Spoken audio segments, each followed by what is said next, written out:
ஆதவர்ஜனா absconded after stampede. Cyber crime police tells Madras high court. இதுக்கு உன்னால பதில் சொல்ல முடியுமா? எதுக்கோ போய் இப்போ பேசுறிய நீ, ஏன் ஓடி போன? சரி, அந்த போட்டிங்கல்ல ஒரு ட்வீட் ஒன்று, புரட்சி ஏற்படும் வெடிக்கும் அப்படிலாம் சொன்னல, ஏன் அதை வந்துட்டு உடனே எடுத்துட்ட?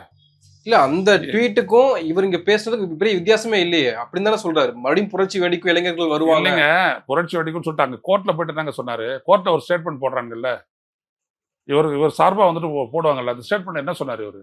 அதெல்லாம் ஒண்ணும் இல்லை, நான் அப்படிப்பட்டவங்கலாம் கிடையாது, நான் அப்படிலாம் சொல்லலை. இன்னும் கேட்டீங்கன்னா எனக்கு அதெல்லாம் என்னன்னு தெரியாது. அடிப்படையில சுத்தமா மானம் கெட்டவன் பேசுற பேச்சு அது. அந்த மாதிரி சொல்றது. இங்க எல்லாத்தையும் பேசிட்டு அப்படிலாம் கிடையாது அப்படின்ட்டு சில அரசியல்வாதிகள் போயிட்டு கை வைப்பாங்க. இங்க ஆய்வுன்னு பேசுவாங்க. எடப்பாடி ராமமூர்த்தி, வாடப்பாடி ராமமூர்த்தியில் ஒருத்தர் இருந்தாரு.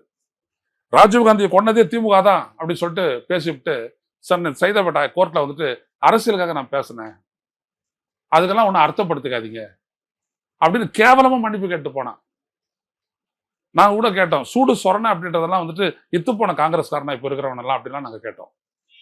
ஒரு பெரிய தலைவருடைய படுகொலையில உண்மையை கண்டறியக்கூடிய ஒரு எஸ்ஐடி பண்றதுக்கு முன்னாடியே திமுக கொண்டா கருணாநிதி கொண்டார், கருணாநிதி ஒரு ஃபுல்லா போயிட்டு தம்பட்ட அடிச்சான். உள்ளபடியே பார்த்தீங்கன்னா இவன் அதுல அங்கம். யாரு? எடுத்த வாழப்பாடி ராமமூர்த்தி. இப்ப இருக்கிற எடப்பாடியை விட பெரிய ஆள் அவரு. புரியுதுங்களா? இதான் இவங்களுடைய அருகதை என்ற. நீ எங்க போயிட்டு ஓடி ஒளிஞ்ச? உங்களுடைய கட்சிக்காரங்களே எங்க போயிட்டு ஒளிஞ்சாங்க? ஒருத்தர் இல்லையா அங்க ஆஸ்பத்திரியில? உங்களுக்கு ஏதாவது அருகதை இருக்கா பேசுறதுக்கு? அந்த முதலமைச்சரோட தூரம் வராதே இருந்துட்டாரு, என்ன பண்ணுவீங்க? காயமுற்றவன்ல மேலும் ஒரு 10 பேர் செத்து போயிருப்பான். அவர் வந்து ஊக்கப்படுத்தி அந்த அரசு மருத்துவமனையில் இருக்கக்கூடிய ஒரு நர்ஸ் டாக்டர் எப்படி ஓடினாங்கன்றது அன்னைக்கு ஃபுல்லா லைவ்ல போயிட்டு இருக்குது. ஏதாவது பேச முடிஞ்சதா உன்னால? சும்மா அப்படியே முதல்வர் பாரு. எதுக்கு பேசுற அப்படின்னோம்னா, நீங்க திமுகவை எதிரியா காட்டி ஒரு அரசியல் பண்ண நினைக்கிறீங்க. இதான் விஜய் உங்களுடைய ஃபார்முலா. நான் சொன்னேன், ஏற்கனவே நான் சொன்னதுதான்.